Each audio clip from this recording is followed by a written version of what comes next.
more than 40 million Americans shouldered with student debt, now looking to a potential Biden administration for relief. That issue of the student loan crisis, certainly a key one for many young voters who turned out in big numbers on Tuesday. Let's bring in Alexandria Harris. She is the executive director of the Andrew Goodman Foundation. And Alexandria, it's good to talk to you today. Let's start with that turnout, though, because when you look at the total, we're looking at a record turnout nationally, but no question, a lot of young voters were motivated by issues that were much different than some of the older voters. How big of an issue was student loans and just debt relief for those who headed to the polls? Well, thank you for having me. I'll tell you, with all the craziness around this election, I've told everyone that the big winners were young people and student voters. And they were highly motivated by this question about student debt. Students have gone into debilitating debt just to get education. And then when the president kept saying that the economy is the best that it's ever been, I don't think that it landed well with them, because they have all these loans. And then the question is, can they get a job after they graduate? Hey, Alexandria. So one analysis by Tufts University that specifically looked into the state of Georgia found that 90% of young Black voters chose Biden over, with the disclaimer that obviously these still things are being counted, but what sort of efforts did you guys take in terms of mobilizing these young voters? Did you go into social media? I'm just curious about that. Well, Georgia was a major focal for us this year, and we contacted voters across the state. We were text messaging, we were emailing. We helped students and young people cure their ballots if they were rejected. We're still doing that, actually. And so our focus was really, really targeted. We also did a lot of voter registration. We were able to text message hundreds of thousands of voters across the state.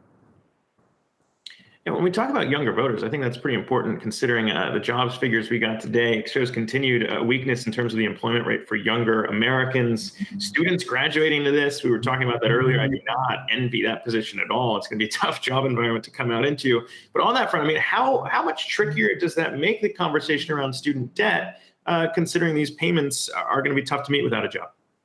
It makes it very tricky. Right now, young people are struggling to find jobs and even internships. And I think that's compounded by the economy, but COVID makes it really tough. So people are constantly reaching out, young people especially. They lost their student jobs when COVID hit. They were displaced. Their families often lost jobs. And then there was a question about tuition.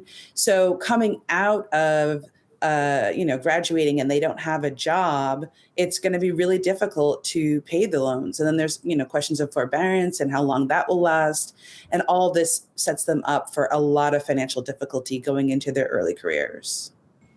Alexandria, so we've kind of had the situation play out before with the 2009 crisis when, for instance, a lot of people graduated into a recession and then their wages were sort of held back. So what can people do differently this time around? What learnings can we take from that experience? Yeah, that's a great question. And I think actually back to my own experience, I graduated from law school in 2007. It was the time of plenty and jobs were being thrown at us.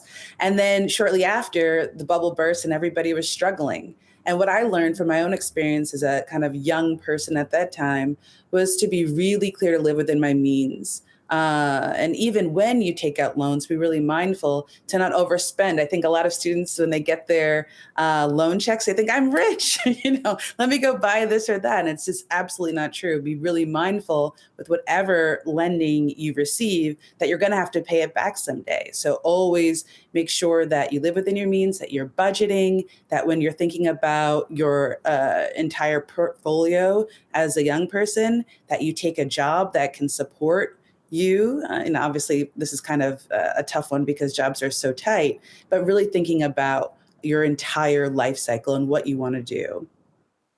Alexandria, the other thing we saw play out really in the aftermath of the financial crisis is a lot of those students who graduated at the time who couldn't find jobs ended up going back to school, going back to grad school, going back to law school, which only added to the student debt they had, which they're now still trying to pay off. How big of a concern is that for you that so many students graduating this year could follow down the same path? Yeah, it's a big concern. So a lot of young people come to me, especially our ambassadors and people in our network, and they ask me, because I'm a lawyer, should I go to law school? And that is typically a place that people go when they're trying to figure out what to do next. And a lot of my colleagues who, I've been out of law school, a decade, they're now thinking, oh my gosh, I still have all this debt. I'm not practicing law. It's a big burden, what we call golden handcuffs.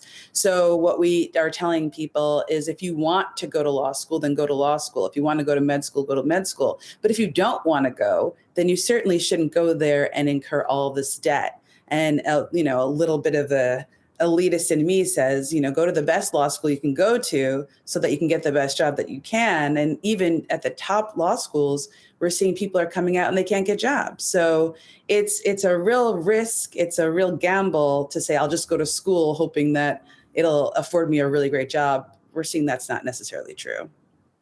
Alexandria, so whoever the president is, it's going to have big implications for student loans and forgiveness. So what happens next? Are we actually going to see some cancellation? I hope so.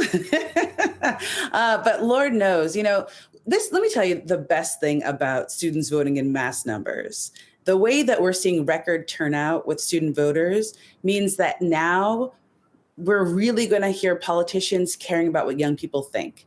And this issue about cancellation of debt is a really big issue. But before, because students were considered unreliable voters, nobody cared about what students wanted. But this record-breaking number is going to make politicians really care about what students say. And I'm hoping that people really adhere to their promises.